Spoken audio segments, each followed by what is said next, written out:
speaking of Beyonce and Solange, two amazingly gifted daughters, wildly different. How did you raise them with the intention of, honoring the difference, especially with, Beyonce having so much popularity so early on? Mm-hmm.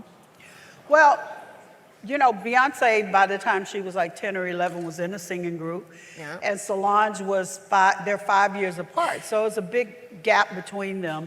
And I saw a division coming between them because the group was always at our house. And they would say, get out of here, Solange, because Solange would be trying to run things. And, she'd be teaching choreography. And they'd be like, we don't need your help, Solange. And I just noticed that all of a sudden Beyonce wasn't protecting her because they were like super close up until that point. And I was like, you letting people dog your sister out? Like, that's not cool. So we talk about it, and I actually put them in therapy way back when, which, wasn't Especially a popular in our community, thing. it's not spoken about, it's not talked about, That's right. And my family said, you're going to make those girls crazy because you're taking them to see a therapist. But it was the best thing I could have ever done for my kids because they have been close ever since.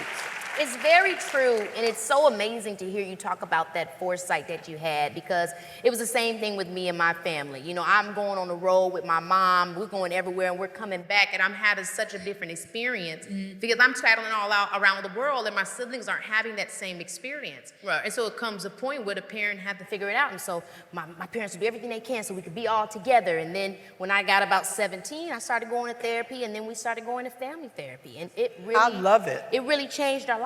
Yes. It really did. Baby, this is Keke.